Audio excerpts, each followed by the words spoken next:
ये एक बहुत बड़ी प्रॉब्लम है। फौजी है तो मरने के लिए बना है, फौजी है वो तो मरने के लिए ही होते हैं, फौजी है उसको सब फ्री में मिल रहा है। क्या फ्री में मिल रहा है? क्या फ्री में मिल रहा है एक ऑफिसर को? क्या ऑफिसर इनकम टैक्स नहीं दे रहा है? एक जवान से लेके ऑफिसर तक, जनरल तक, हर कोई टैक्स दे रहा है। हमें कुछ भी फ्री में नहीं मिल रहा है। अगर आप मुझे सियाचिन ग्लेशियर पे और गुरेज वैली में और तिलेल वैली में बिठा के, जहाँ साला चिड़िया नहीं होती, वहाँ अगर आप मुझे राशन दे रहे हो, बेसिक राशन दे रहे हो खाने के लिए, तो आप मेरे ऊपर एहसान कर रहे हो। हर विभाग में छुट्टी होती है, रात को सोने को मिलता है। हमारे यहाँ तो सोने जगने का कोई टाइम ही नहीं है। फिर क्या आप एहसान कर रहे हो?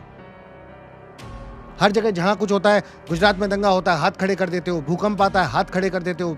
कहीं बाढ़ आ जाती है तो आप हाथ खड़े कर देते हो, हैं? कहीं पे थोड़ा बहुत मॉब हो रहा है तो आप वहां हाथ खड़े कर देते हो। टेररिज्म हो रहा है तो हाथ खड़े कर दिए। हर जगह तुम्हें फौज चाहिए और उसके बाद बोलते हो कि फौज को। आपने कभी राष्ट्र राइफल्स की गाड़ी पे पत्थर आते हुए देखा? अच्छा, नहीं आता। दम चाहिए। इसीलिए मैंने बोला आरआर एक अलग लेवल की फोर्स है। मतलब फियर है, प्योर फियर है। हैज टू बी बिना उसके काम ही नहीं। भय बिन होत न प्रीत, सुना है ना? तो भय जरूरी है। और मैं आपको एक बात बताता हूँ, हमेशा याद रखना, सबसे बड़ी बड़ी जो नॉलेज की हम बातें करते हैं, जैसे हम भारतवर्ष की अगर बात करें तो गीता से बड़ा कोई ग्रंथ नहीं है। आपको पता है गीता कहाँ बताई गई थी?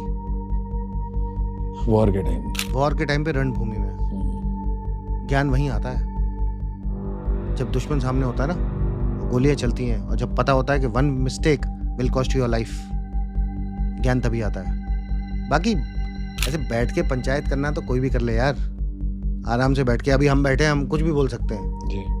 जब हम बैटल फील्ड पे होते हैं ना, जब सामने दुश्मन होता है, तब पता चलता है कि आपका डिसिप्लिन कितना है, आपके मॉरल्स कितने हैं और आप में दम कितना है। और ये हम बहुत अच्छी तरह जानते हैं।